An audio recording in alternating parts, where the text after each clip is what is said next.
Thanks for pressing play. This is Saints of Cinema. I'm Timothy Winterstein. And I'm Jay Winterstein. You can get a hold of us. Send us an email, saintsofcinemapod@gmail.com. You can find us on Facebook. You can find us on X. You can find us on Instagram. You also can, and you should, go to our website. All our episodes are there, free of charge, all of them, for you. We spent our last episode with we spent some time talking to playwright, screenwriter Brett Neveu, and not enough of you have listened to him, so you should go do that. This is episode 93, and there is a box office sensation, Jay. I don't know when the last time I went and it was completely filled, the theater, and we're going to talk about two movies. One of the movies was on, I don't know if it was on my actual top 10 list, but it was in the running. Yeah. And then the other one from this year, crazy amounts of people, money, or they're making way more money than they spent on the movie. And in fact, the company deleted their release schedule to streaming because it was doing so well. It's just staying in the theater for now. So I think it's movie, up to, last I heard, it was up to 175 million and they made it for less than a million. Less than a million. Yeah. I saw it at 10 o'clock on a Tuesday, and it was a good 3/4 full. So, I think I went on a Tuesday and it was full. Discount Tuesday. I had my movie pass, which I never use enough, and so I finally used one. So that movie is Obsession, if you're paying attention to what's going on. And the other movie that I mentioned in our best of last year, Together. And to me, these movies have some strong parallel themes. And so we're just going to talk about that a little bit.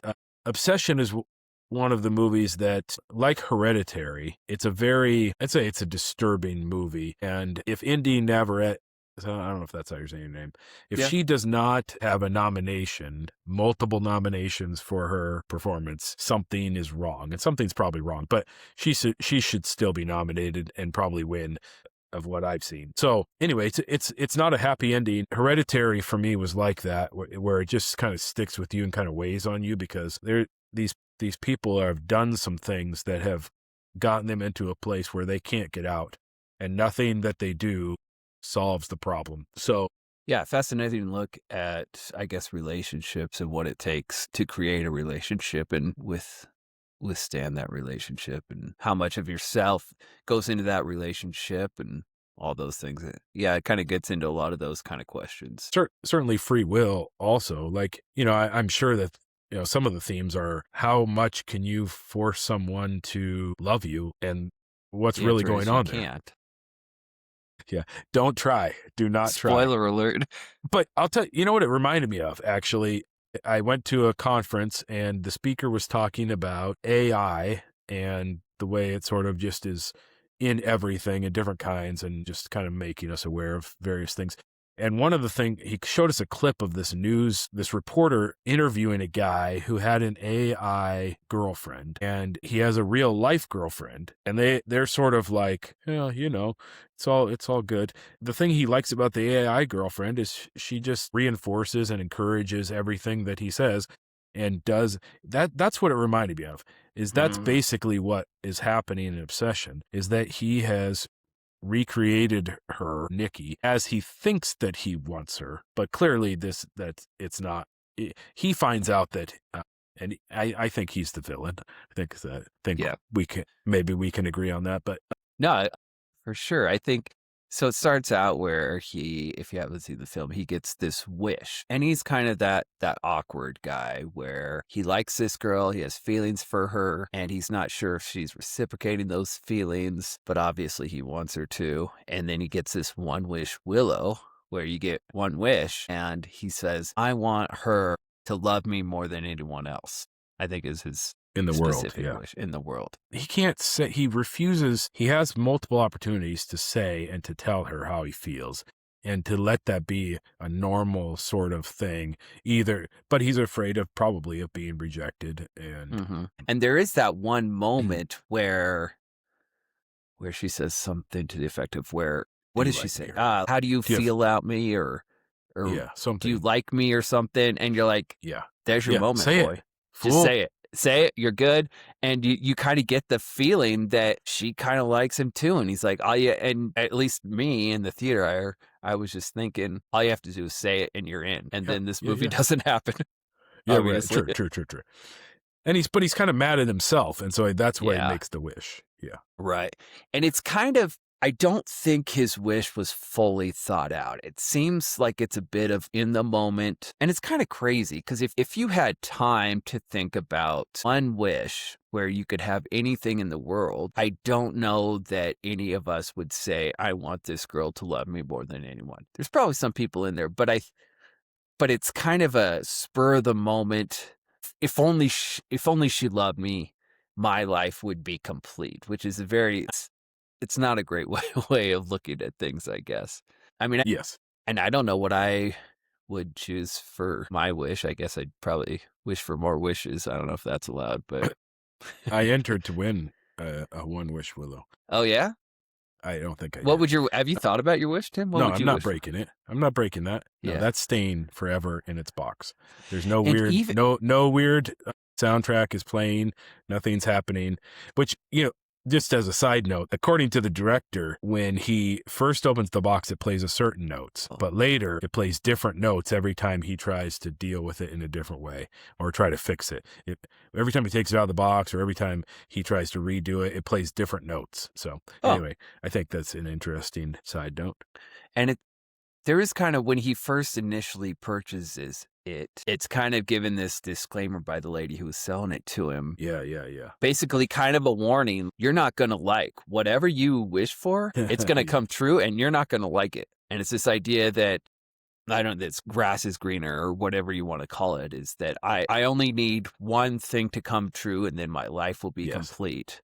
And then she kind of is like, it's not gonna work. So, I mean, you do you, homie. You can buy this, but don't come back when you actually get what you want. Right. And she sort of says that multiple people come back and complain. She's like, don't do that. But then what's funny is that when he actually does go back trying to find another one to undo it, the guy messes with him. He's like, no, what? I don't know what you're talking about. And so at first you think that it was some sort of supernatural trick. Right. That allowed him to find that in that place. But now there are no more. And he's like, no, they're just right here. The setup is, and the overarching theme is, I mean, I think this is fairly obvious. If you wish for this, you don't actually have the love of the person. You have your own desire reflected back to you. It's a narcissistic action. It's not love. There's no free will and there's no free giving. So, I mean, this is the other thing about AI type stuff, is that there's no free giving on the part of a computer. That's not real. Right.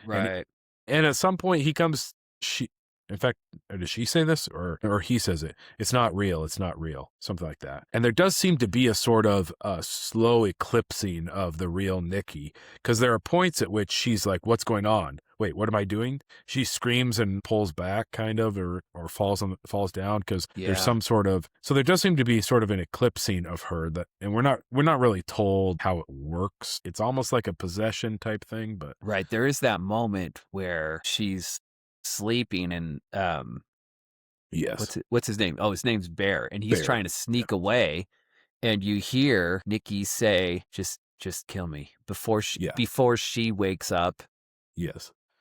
I can't live like this. I can't do this. Just kill me right now and be over with this. Yeah, which kind of is like, I'm being possessed. This isn't me. Something or someone is taking over my body, and these aren't my actual thoughts. And then when he calls the helpline, there is, do you want to talk to her? And there's just screaming, right? Yeah. So it does seem to be like there's some exchange of what he is wished for with the real Nikki of some kind. But, I actually like that there's not a whole lot of explanation about that. I think you get into too much of the mythology and it's going to drag the film down.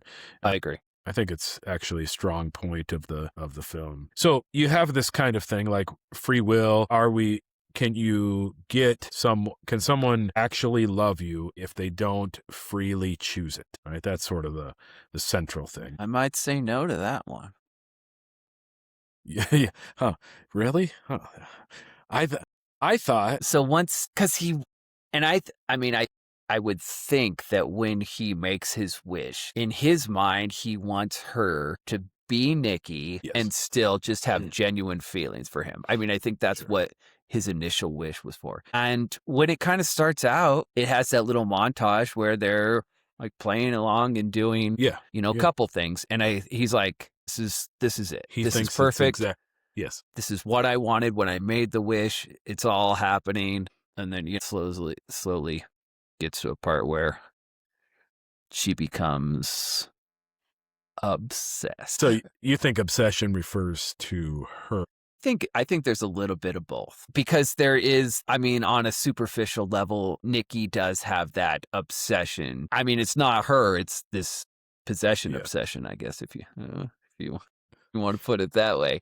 But it's not actual Nikki, it's possessed Nikki that's obsessed. But Yes. but then I think on the other hand, you do have this obsession from Bear's point of view as well. And I think, I think the title could apply to both of them, where he's obsessed with wanting her, I guess, in some way. Yeah, which drives him then to do something that can't be undone. And it ruins everybody's life in their orbit. Yeah. Everybody. It destroys everything that was good at the beginning of the movie. Everything that's good at the beginning of the movie, he destroys by making the wish, right? So, and I think that's the disturbing sort of part of the movie is the way that this happens in some horror movies, where you have some overpowering force that seems to it's going to take everybody down, and then they get together and they figure out a way to sort of defeat the evil, right?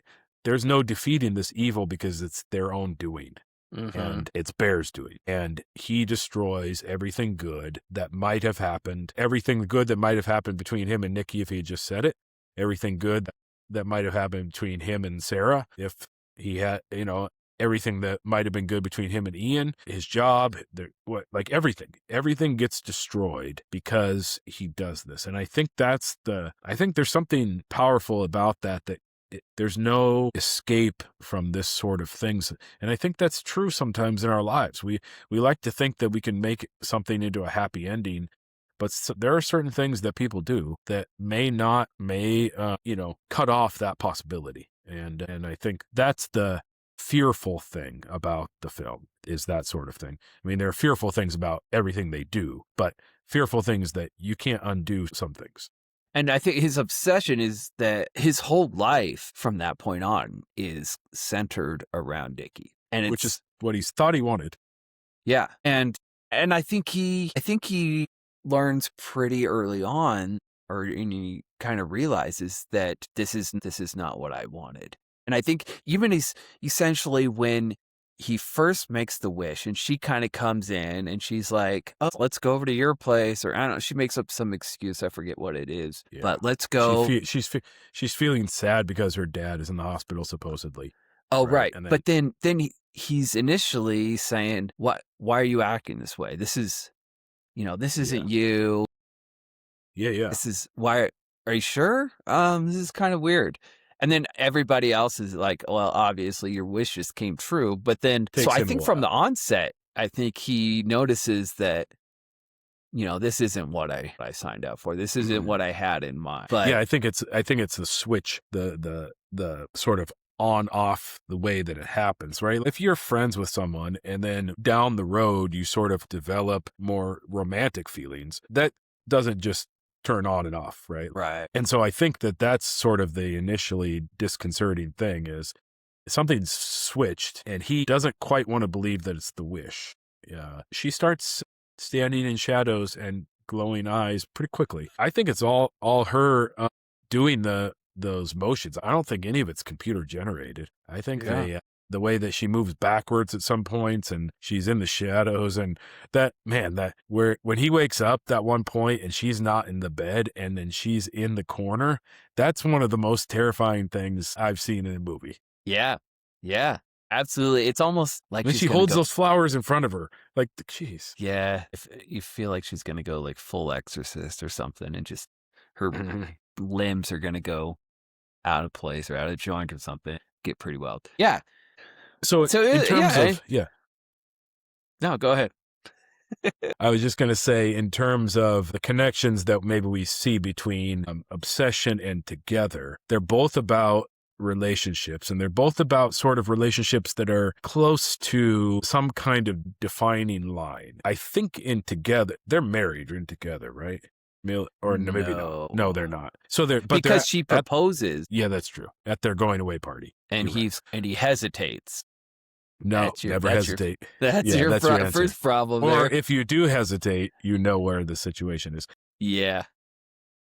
So in both of these movies, it's a couple who's at sort of a defining, and I guess in Obsession, they're not a couple, but, two people who are at a defining line in their relationship. Which way is it going to go? And the couple in Together, who are the real life married couple, Alison Brie and Franco.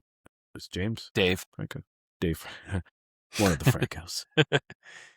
They decide that they're going to sort of break it off. Things aren't working, and for various reasons. I mean, I think sort of the precipitating factors, but they move to a little town and they go on a hike and they find a weird cave and they fall into it. And then usually the teacher that solves all relationship problems right there. Yeah. And then she has a job. He doesn't really. He's a musician. And yeah, so there's kind of like, you have people telling him that maybe telling her this isn't a good idea. It's not working really well. But so the basic idea of Together, sorry, we have to give spoilers to talk about it, but is that in this cave is sort of the leftovers. I don't know, it's a little hard to pin down, but sort of a place where a kind of cult operated, and the cult has a strange belief that people who get married actually they come together. And if you were going to literally depict the two are no longer two but one flesh, this is what would happen. And they mentioned, is it Plato's Symposium?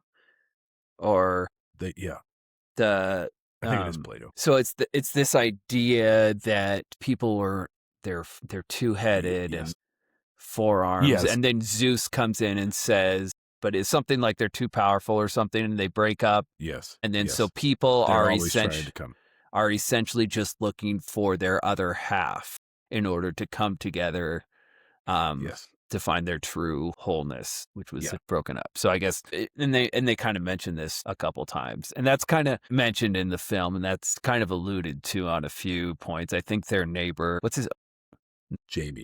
neighbor Jamie mentions this story. Who's also a teacher at the school that where Millie teaches. Right. They like Plato. They sort of, Plato does come up a couple. Yeah. Because at first you think Millie and what's his name? Jamie and Millie. You think at first, I think Millie and Jamie might become a couple, because Jamie mentions that he's at the loss of his partner or something, and you're like, well, okay, I see where this is going. Yeah. They're going to spend some time together, and then she has their moment where she vents to him, and you're like, okay, all right. Anytime that starts happening, where you're talking about the bad things in your own relationship, to someone else, red flag. Right, but that is not the case in this film. Well, what's interesting is, I had an English teacher in high school who thought that essentially that was the Genesis in the Bible view, was that her interpretation of Genesis and the creation of Adam and Eve was that they were initially one person, and that God divided them into two, and that they come back. I mean, which it sounds essentially. So I'm a little surprised that the movie didn't actually kind of pick up on this sort of, maybe they could have made it like, this is a thing in every sort of ancient, I mean, I don't know what they would have done, but right. That's what they were tapping into. She said this like she believed this. I don't know if she believed this, but she believed it was a sort of biblical view, was that in Genesis, basically what happens is that God divides Adam and Eve. They were one person. He made him in his own image, male and female, he made them. She thought that what was actually happening was that one person is divided into two, not four arms and, et cetera, et cetera. Yeah, right. But essentially that idea. And I think, in fact, you could, if you took sort of the picture of that literally, you might come up with a movie like Together. And I think we got to talk about the end because we have to sort of say, Right. So they go through the movie and they fight it, right? They're being drawn actually to their skin is the way it starts. They wake up in the cave and their arms are fused together, kind of. Because they drank the water, I think is. Yeah. Yes, the water in this cult cave. Cult cave water. Don't ever drink cult cave water. Don't make wishes. There's certain rules. Like, don't do these things. Everybody knows the rules. You don't drink the cold bad water. things You are don't gonna make happen. the one wish willows. No, you don't break the willow branch thing and make a wish. So the way that it goes. So at first they're doing everything they can to avoid this because they've come to the decision that they're really not meant to be together. Oh, really? I think at least partly because I think the point at which he's going to go do the shows, that seems to me to be a sort of defining thing. If he actually had gone to the city and played with the band, I'm not sure that they ever would have come. That's interesting. I thought that they were kind of on this road where they were going to do whatever it takes to be together. And I thought that was kind of part of his sacrifice where he's moving out to the country, so to speak. And that was kind of more of his sacrificial moment where he was saying, I'm going to give up. I mean, it's not giving up, but it's going to make his musical aspirations harder, but I'm going to do this for the sake of our relationship. That was what I took. I thought that they were still going to try and make it work. Yeah, I mean, it may be, but to me, watching the movie, I felt like it was everybody around them, the viewer, everybody knows this doesn't look like it's ever going to work. I mean, she's getting frustrated that he doesn't have a job. I feel like moving to the country is kind of a last-ditch thing to make it work, but I don't think that it doesn't seem to me like it's going to. And their resistance, right? The resistance to the cult water seems to me to be that they want to disconnect, or I suppose it could mean they just want to be individual people, but depending how you. So that's a big part of this film is the individuality versus, I don't know how you want to say it, maybe wholeness, I guess, of the relationship. How much of yourself are you willing to give, or can you give in order to make this relationship whole? And there's one line by Jamie, the neighbor, who, when he's talking about how he came together with his partner, I guess, and he said that I needed my partner to make myself whole. Basically, he's not good enough in the relationship by himself. He needs that other person in order to fulfill himself. And that was really interesting because I don't know. I don't know that we need, let's just say, in someone premarital else. Counseling, if somebody were to say that would be a red flag. There's some thought there that if I get married, and it's the same thing sometimes with children. Well, if we have a child, then everything. That's anytime you put that kind of thing, that kind of weight on another person, you're going to be disappointed, I think. And so I think that there's something dangerous about thinking about people that way. So, well, right, because you're putting that's a lot of pressure for the other person. Like if you go to someone and say, it sounds nice to say you complete me. Sure. Yeah, like thank you, Jerry Maguire. But when you break it down, when you really get down to it, if you need another person to quote unquote complete you, I think there's might be obsessed with them. Yeah. So you did there. Yeah, and because in a relationship, the other person should be there to compliment you. They shouldn't be there to. I don't know. Yeah, there's a difference, I think, maybe between being complimentary in a way that you can't be everything, or you can't be sort of what would be the word? You can't be sort of perfect and not so much whole, but you're a whole person, but you don't have sort of everything. And so the other person, in some sense, does sort of make you see things another way, make you change, and sort of you have, in the interaction with other people, you can't sort of be completely selfish. You've got to give and take, maybe. And that's not quite the same thing as sort of, I need this to complete me, right? There's sort of an inherently selfish thing. Yeah. Desire about that. Narcissistic, maybe. I mean, I think that there's a similar thing going on in both of these films about that. And yet there is some truth to the fact that if I think I don't need other people in some way, not for my own sake, but just because we're dependent. We can't do everything ourselves. I think there is a difference, though. Yeah, no, for sure. And there is, I think there's a line in there between saying, I need this person to complete me, which is kind of like the far end of the spectrum, versus I need people around me to support me and encourage me and maybe help me be a better version of myself. I don't know. Is that? Yeah. I mean, it's a good question. And I think that in terms of the Christian view of becoming one flesh is not that you erase who you are, because this is really kind of how the end works. They're no longer two people they're no longer individuals. They are a third thing.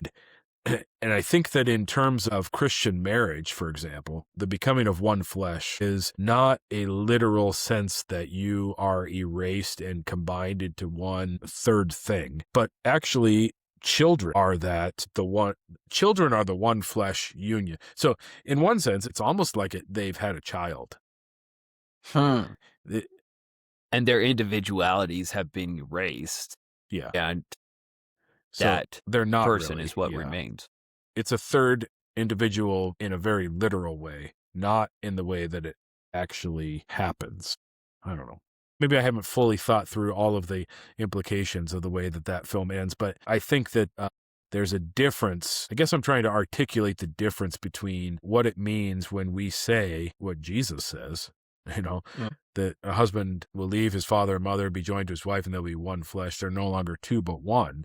But to articulate the difference between that and what happens in the movie Together, I think there's fundamentally something different. I'm not sure I don't know if I've quite got it yet. Yeah, but it is interesting if you take it on the biblical sense. Maybe, I mean, if you take that literally, I mean, obviously the biblical sense isn't literally, but in the film, if you took that literally, I mean, that's kind of like what it would look like is you have that third person.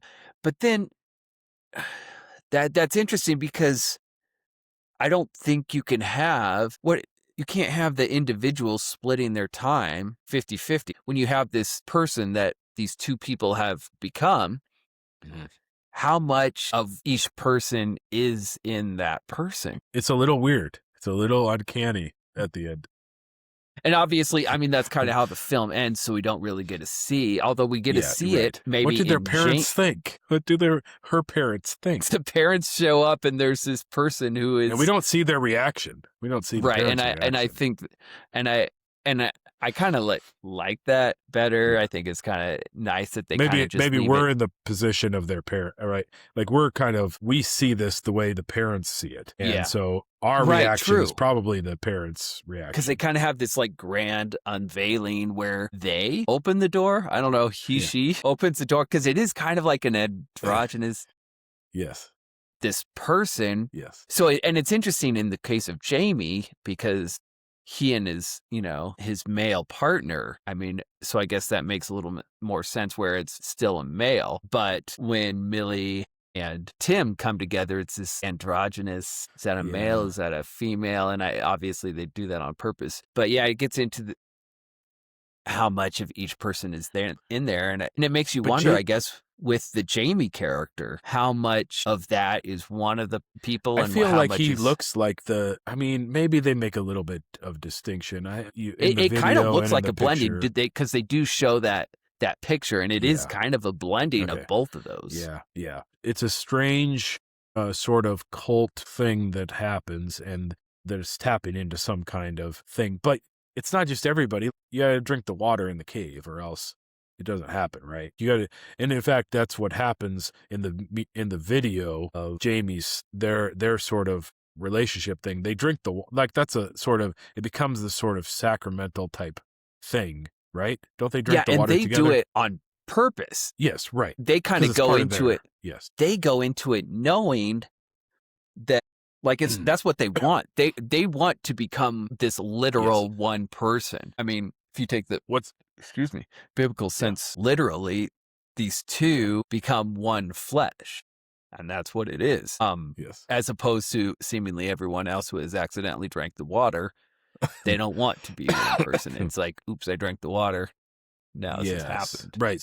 So they unwillingly become part of. So there again, maybe there's some questions about free will and independence and sort of individual existence. But what's strange is, so Millie and Tim have clearly become part of the cult because they have that bell, or what is it? What is it that's outside there? Yeah. The little bell that yeah. the doorbell, but it's got that kind of insignia kind of. Yeah. So that's at Jamie's house, and that's part of their, in some sense, they have willingly chosen this sort of cultish existence. It's weird that the cult doesn't actually, I wonder about the decision to make it something that's sort of decayed, right? Like it's fallen into this cave. It's sort of, it doesn't really exist as a living thing except through, I mean, some people in the town maybe. I mean, I think there is more than one person, it seems to me, that Wait, more really? than one house. You have some ideas like on who else maybe have. No, it's been a while. But there, I mean, in theory, there probably are more than one townspeople who have. I mean, maybe I can't quite remember if it focuses on anybody else's house that has one of those. But so you could have made it like an not literally underground. You could have made it under sort of, what was that film I saw? There's a older film about, what's the name of it? See, I think about these things and I didn't look it up beforehand. So about a little beach town where people move in and they start to realize that it's a little weird, and that basically Not people have taken Wives. No, I mean that's probably a similar theme, but they start to realize that there's a kind of a mad scientist guy who's making everybody be the way that he wants them to. I forget exactly how it goes, but so you could have made it that the cult is still in existence and still going, but just sort of under the surface of the town, and they slowly gather people in. But they made it sort of a accidental thing, right? If you happen to go hiking in the woods and find this thing and happen to fall in the cave and drink the water. I mean, Jamie does kind of after. He's pressuring. Yes, there's some pressure there. But, so I think, again, it's about erasing individuals. Both films are really about erasing an individual, whether by choice or by whether you willingly enter it, as in together, because they do at the end. They willingly, they choose it. I mean, that, right? Yes. They play the Spice Girls and they do become one, and they write biblical song, Christian Spice Girl Christian album. I don't know if I'd say that, but but they choose it. And together, Millie and Tim, she's like, "Do you want to do this?" And he's like, "Yes." They choose it. And I think not much of it, but there is some aspect of that where I think he's doing it on some like life-saving level. So she's like bleeding out. And part of it is where, and then when she kind of wakes up, he's got his arm in her arm kind of. And I think that was part of a way to stop her bleeding. So, but yes, that's true. That's true. She was going to die. Yeah, I forgot. But I think it does. But there is that moment where they have this idea that, okay, I'm ready. Are you ready? Are you fully aware of what this is going to be? We're going to be one person. And they kind of, all right, let's do it. And so, I think that kind of goes along with, I'm ready to give up. I'm ready to sacrifice for our relationship. I'm willing to give up myself in order to keep this relationship going and create this one person. And I mean, there's something true about that, right? Like, if you refuse to ever give in a relationship, in a marriage, if you refuse to give, that's not going to last, right? There can't be a sort of, well, I'm going to keep my money. I'm going to keep my stuff. Look, if you're married, you don't get to keep your stuff. I mean, I don't know how much stuff my wife threw away this shirt that it got some stains on it, but I was going to keep it. Reminds me of my Blenderhead shirt. What? You had a Blenderhead shirt? What? You knew that. With the kid picking his nose? Forgot about that one. Yeah. I think my wife found out about that one. It had a few holes. I mean, okay, fair. I know. Blenderhead, man. Anyway, so that if you refuse to give of yourself and you expect the other person always to give, that's not going to last forever because the people can't only give, they need to receive also. And there's something true in that sense of, okay, we willingly decide that we are going to be in this sort of relationship together. At the same time, there is, so this I think gets to whether or not Together has a happy ending. And in the movie, within the constraints of the movie, I think it's a happy ending for Millie and Tim. I'm not sure that's a happy ending in the real world. No, obviously it's not real, but in terms of, you think it's a happy ending because they both get what they want? because they choose it. Because they fully know what they're getting into. They choose it, make a conscious decision, and say, Yes. this is, I mean, I see what you're saying. I think there's some validity to that, and I think you can make a strong argument for that. I think part of me just thinks that drinking the cold water is bad, and that's why just part maybe of you. it's not happy. Because, I mean, how what many about the minutes... other part of you? What about your other half, Jay? It wasn't long. I think that's a bad way to talk about your married person, the other half. I think that's bad. This maybe gets at the way we talk about marriage. Sorry, it just made me think about it when I said the other part of you. If you think of where's your better half, if you think of the Steve Taylor song Bouquet, and you think of two half people become whole in marriage, that's clearly the. If you haven't heard the Steve Taylor song Bouquet, or if you haven't heard the Sixpence None the Richer cover of it, that's the sort of idea. There's sort of this weird idea among some. This is criticizing a particular kind of Christian outlook on marriage, that there is one other person and you find them and two half people become whole, right? Mm-hmm. And I think that's something that's running kind of in under Together. But if you talk about people as your other half, I think there's something not quite whole about that.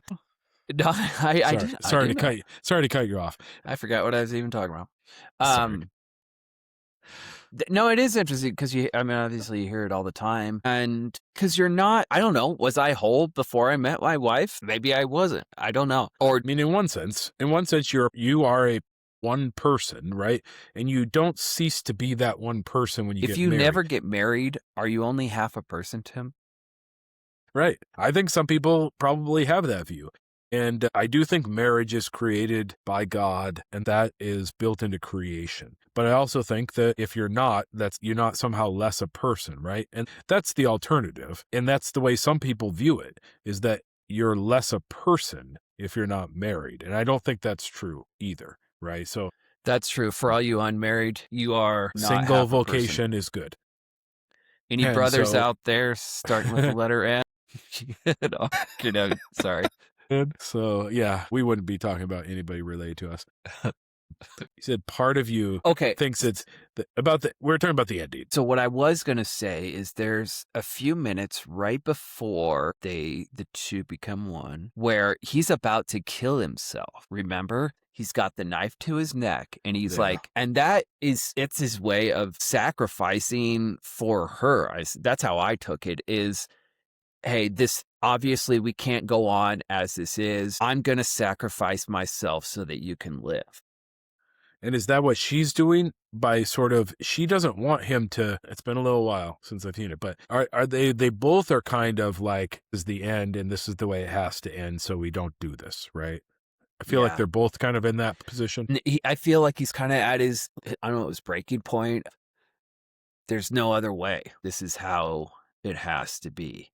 And similarly, I think you can compare that to Obsession. Yeah. Where he looks past so much of the craziness. She's not letting me leave my house. She's going to do this, this, and this. This is not the person I wanted to fall in love with me. And he kind of, he's so obsessed with, this idea that she would still love him, that he's kind of like ignores so many things until it gets to the point where he simply can't ignore it anymore. And then that's when he tries to swallow the pills. And then similarly in Together, where, Dave Franco's character Tim is like, all right, I'm gonna kill myself so that you can live in Obsession, because as he's told, the only way to break the wish, the only way to break Nikki's obsession with him is if he dies. And they have that Yes. kind of as like the foreshadowing early on when I think he's on the phone. And he's like, the only Yeah. way for this wish to be retracted is that one of, you have to die. And Yeah, so he because he starts made the taking the wish. pills. Yeah. But even Yeah. when he's taking the pills, he has the moment he's like, wait, no, I changed my mind. He tries to like make himself throw up. But what stops him is her breaking the one wish Willow, which I assume, and I think, I don't know, to me this was obvious. She wished that he would love her more than it. Because when he comes out of the bathroom, he's looking at her the way that she's looking at him. So, right? I Yeah. assume that's what's happening. Right. And so now but he has not spit out the pills, and which are assumed, Right. Or he hasn't spit out enough of them or whatever. yeah, the same pills that his cat died, I assume. Touche. Yeah, and he's kind of in the same position that his cat was in, right? Alluding back. I mean, I read that there was a weird online sort of fan theory that she is actually possessed by his dead cat, because this is how a cat, I would think it would work better if it was a dog. Cats don't care. I mean, my cat will come in and be petted and then go back inside and leave me alone. So I don't know if it's so much a cat. So the whole thing with the lunch and, I mean, there's so many scenes. Oh where, my gosh. And, and you're right, though. He thinks that he can overlook these things and be like, you can't do that. You can't do that anymore. What are you talking about? Like she Of fed course him his cat. And he's like, well, so we need to work on a few things. Just don't do that anymore and we'll be fine. Yeah. Like, I mean, come on. Let's take it one thing at a time. Don't feed me dead cat. All right? On to the next. I'm going to go out the duct tape door. And the fact that you're standing there the entire day and some people think that she ate, it looks like when she throws up, she eats cat food or something. There's some weird, I didn't actually read the theory. I just read the thing about the theory. Okay. I think that's going a little far, and people get a weird sort of obsession. Yeah. Movies. We're going to do a count on that word at the end. How many times did we use the word? And I had a friend of mine in college make fun of me because there was a movie we watched. I forget the name of the movie, but there's a car chase and there are people, cars crashing everywhere. Who knows how many people died in this car chase because of the way that they're racing through a crowded city. And so this friend of mine was making fun of me for asking one time about think about all the people. It sort of comes naturally to me to be like, not because I'm some great person, but just because I'm thinking about if this were happening in real life, all of the lives that she got Sarah gets the acceptance letter to her college, the final thing. And you've just basically, by your wish, you have she's dead, so you've ruined her life. But it's just everything gets destroyed by the way that you try to if you make yourself the center of everything gets destroyed. And so there's overlap, but there's no happiness at all. There's no possibility of happiness. I mean, Nikki has come back to herself, but she's probably going to jail. I mean, if this were a real thing, she shot the guy, she killed the girl, her boyfriend's Yeah. You can't make I don't know how well you would make the argument that it wasn't me, it was One Wish Willow me possessed. Right. Me. That will probably work. Well, okay, guys. So listen to this. So someone made a One Wish Willow. They cracked the stick, and so it wasn't really me that killed this person. Yeah. Right. Yeah. Temporary insanity, maybe, but I guess get a good enough lawyer. In the sense that she is free from this obsession. I guess you could call that. That's not good, though. Now, at this point, that's not good anymore. Because she doesn't have anything. She's left with nothing. She has no friends. Because they're all dead because she killed them all. Yeah. Because of Bear, who made the wish. Yeah. But she's alive, and she has free will, and she has free thoughts. Yeah, I mean, that's a win. Right. But then at that point, do you want that?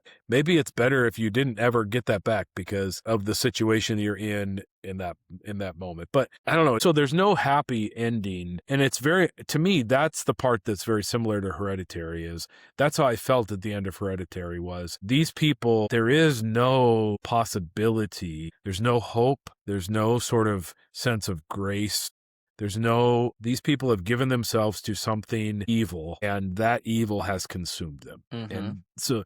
And it was kind of weighing on me. I was like, maybe I've seen too many movies. I might be done. But then you I would kind of want to see it again because of how and you would how just contrast that with Together, where they I think give so. I didn't feel the enough of same weight. themselves and they have this life. Yeah, but my pushback, Mm. my thought on that is that they don't have their individuality. They don't, Yeah. they aren't able No, to I don't think be it's happy in the themselves. real life, in the real world. I don't think it Okay. But in the I sense don't that they kind of got what they wanted. yeah, I think it's happy in 'Cause the terms of the movie. So, I mean, if this were the real world, this film, it seems to me that they are choosing this freely. And so then there is a sort of happy giving of themselves. I mean, it doesn't seem the end is weird, and I think that you're going to like you have all other problems. You've created other problems. like, what do you do when your You've when your created one big parents problem. Yeah, you've created one big problem out of two. But Do you but okay? All right, let me ask you this. Are they better off now than what they were before they drank the water? they seem to be. I don't know. I mean, in the world of the movie, they seem to be. I think they seem to think that they are. I think they're in sort of the same position as Jamie. Now, have they been taken in by a cult where they've been deceived into thinking that this is really what they're after? Maybe. I mean, so again, if this were taken out of the movie world and put into this world, I would say that's not a good thing, right? I would think that that's a bad way to go, or to sort of, the fact that we're calling it a cult sort of hints at The more negativity than of it. more than hints at the fact that we sort of think that that's a bad idea. It is interesting to think about if they never drank the water, if there was no cult thing, would they still choose if they had the choice of Yeah. being together or being this one person? Because I feel like they were, I mean, obviously they were kind of pushed into being There's a little this. compulsion. Yeah. Yeah, they didn't really have a choice. And so they kind of end up as this one person. But would they, I don't know, now that I think about it, I think you could probably make an argument that they both would have chosen this anyways. Because I think there were things early on that you saw that one's sacrificing for the other, and they kind of wanted, I think they really wanted to make the relationship work. And I think they were willing to make some sacrifices to make the relationship work. And I think ultimately what you get is a quote unquote working relationship in this one Yeah. being, if you Yeah. will. But what's strange about it is that I think everything in Together up to that point leads the viewer and the people around those people to think this is not going to work. And there's all sorts of red flags to why this should not work. On the other hand, I think in Obsession, like we talked about at the beginning, you could see if Bear makes different decisions, there's at least the possibility that of having they a do. healthy relationship. Yeah, right. And so I think, for example, if they don't drink the water, they don't drink the cold water, I think they break up. I don't know. I feel like they're not headed toward a resolution where they ever stay together. To me, that seems to me to be the trajectory of everything up to that point. Not where it's not my initial thoughts, but I understand that argument and I get it. So from the hesitation on, man, from the hesitation on. Yeah, but then doesn't he get down? He does that fake proposal. This is later, I think. Well, and then they confess their undying love for each other. She's like, I love you so much. I love you so much. There is I feel like they are in the moment, maybe. The sorts of things that you do when you can't see sort of the other past the relationship, they're the sort of things that you do when you are trying to make it work, but it all seems like things that are never going to actually produce the situation that you're after. To me, the trajectory of the relationship is going to end. But there is that part of like that impulsive nature, and obviously we see that in Obsession as well. Is when I think we talked about it before, is when he makes his wish, it's almost like this impulsive wish. And obviously, and I think when you see a lot of things in relationships that happen impulsively, or hear about these stories, let's go get married in Vegas right now. Those typically aren't the relationships that last. You need a strong foundation, and you can't just go on like, this is what I felt in the moment. This happened to me. So let's do this. Let's go this. Yeah. I mean, this is what my actual thought. This is not a romanticizing of it after the fact. When my wife walked into the place where we met, and after we talked that night, I told my friends the next day that I was going to marry her. I did. That's And beautiful. so now you might say, okay, that's love at first sight or whatever. But the reality is, I was clear-eyed about what marriage means, that this is not a situation where you can sort of rely on initial feelings or infatuation to sort of carry you through difficult. Like, I was not under any illusions that we all will, everything will be roses and Yeah, will be- roses and Whatever. something. yeah, candy or Candy I and don't know. roses. What candy and roses, chocolate and roses. Is I don't everything know. everything's not going to Whatever. be candy and roses, Tim? That's a saying, right? It is now. You guys, everything is not going to be candy and roses. Just accept it. Just accept it now. I'm going to use this in premarital counseling, but So, all right, I'll just stop before we take it I'm too doing far. I'm doing a wedding in August. This is going to be part of my sermon. Everything's not going to be candy. Okay. Anyway, so I think that you have to understand that there's a reality that if you only depend on your feelings and how you felt in the infatuation stage, it's not going to last. You can't keep that going. So you have to choose. Maybe this is why I think there's sort of a happy ending in Together, is that you have to daily choose to do the things that are necessary for the sake of that other person. And if you don't, if you sort of drift or if you sort of coast on feelings, eventually you're going to get to the point where you don't have any feelings left to coast on.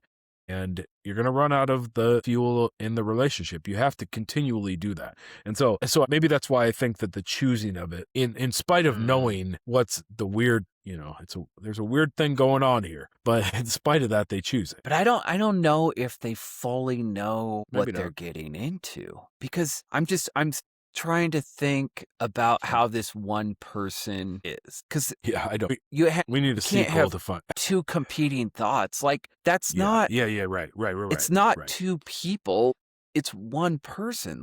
You're not Right. two people. You're not, yes, this person completes me. Now we're one person. You can't have that. You can't have two people in one person. So, I mean, you never get any impression that Jamie has sort of, what am I doing? Am I doing this? Am I doing that? Or, right. Like, you don't have any There's give no and take. competing thoughts going on. So you And also have maybe an AI relationship situation going on where you have absorbed. Basically, it's just it's a narcissistic reflection of yourself at that point. You're no longer sort of giving and taking and learning and growing and, forgiving. You just have your own thing reflected back at you, your own desires or your own emotions or whatever reflected back at you. So if you actually are one person, that's not the reality of two people living together. And I think that's So- what I keep coming back to, is that you can't have these two people as Be one one. person. You're not two people. And I don't know what Jamie's two people were like before they became Jamie, so I can't say but I think you need to have, in a relationship, I think you need to have different thoughts. You need that. You can't, I don't know. Yeah. If you don't, though, you're just, one of you is absorbing the other, right? So it's not like two halves becoming whole. It's one person sort of erasing the other person. And I think that's the Which sort you of the seem to get problem. obsession, Yeah. I think. Yes. Yeah. So I don't know. I mean, both of these movies leave you with questions that you sort of have to address in your own, like the themes and the questions, obviously not the reality of the situation, but the themes and the questions are things that people actually do think, or the way that they approach another person. And you have to realize that that's not how real life is. Right. And I think so many times you hear, or maybe it's just in the movies, of can make this person, I could change this person. Or Yeah, I don't, I can maybe that's fix this female trope of, they'll see a bad boy who's out doing some bad things and they're like, I could change Well, that person. I mean, sort of the joke is right? That women meet men and they think that they will change, and men meet women and think that they won't change. Yeah. And neither of those things is sort of how the real people actually are. And so to deny both of those things, that, and obviously it's not, it's over generalization probably, that men maybe in some ways don't change. But I mean, I feel like I've changed. I don't know. You could I ask think my you've wife. changed. Yeah, no, Yeah. I'll go. Yeah. You're totally different. And then, and that, women change, and that if you're trying to hold on to a particular sort of your idealized vision or of what the other person should be, you're not actually dealing with a real person. And unfortunately and fortunately, in this world, you have real people, and those are meant to be for a particular purpose. I appreciate that both of these movies, I feel, are ones that I've continued to think about. And that doesn't always happen, even movies that I initially like.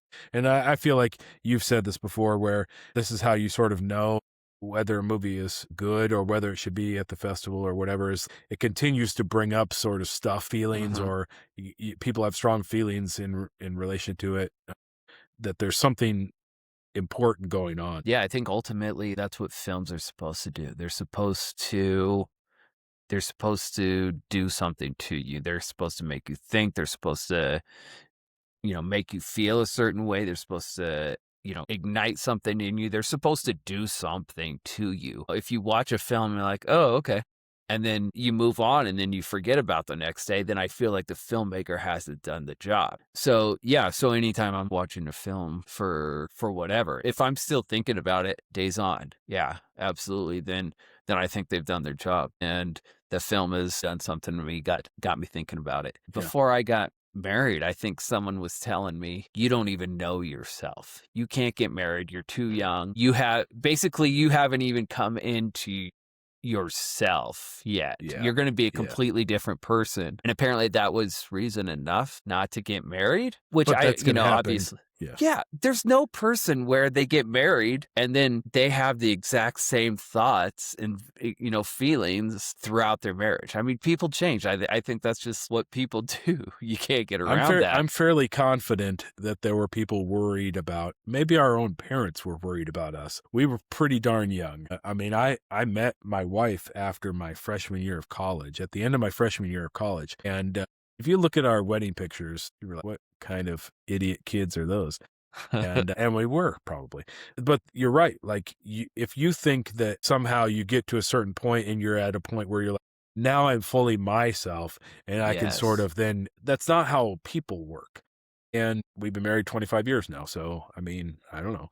Your mileage may vary, but it seems to me that if you go into it clear-eyed and open-eyed about the nature of relationships and of people, you realize I'm making this decision every single day. This is not something I just like sort of promised at one point and then now I've changed. No, every single day you got to make that commitment to that person that you have chosen, and you do willingly, and you willingly change, and you've committed to that sort of ongoing development, and you change together. And I think there's something about that you haven't become a full person, or that's not the way to say it. I'm only half a person. You haven't fully come to the point where you're like, now I'm my own independent person. And so together you Right. become the Now people I that, can get into a right, relationship. right, right. No, but you become the people that you are in relationship with that other person. That's the actual development of the person that you will become. And you're going to become some kind of person over time anyway. But maybe there's some reason why you should do that with another person at the same time. But Yeah, I there's don't know. nothing wrong with growing with Yeah. yourself with another person. Right. Yeah, as if that's the bad part. Right. But anyway, horror movies, not for everybody. Nobody, that may not be the sort of thing that makes you think, or that sort of disturbing ways of exposing. I think to me, that's what horror movies do, is they maybe expose things that in ways that otherwise we would not have them. As a genre, they do something that And there's a sometimes possibility. graphic and visceral Yeah. ways. Yes. And they make us confront things that we might not otherwise confront.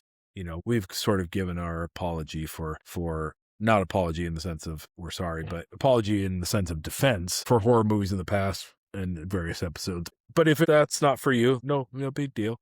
We're not saying you have to watch these movies, but to us, they brought up interesting questions. So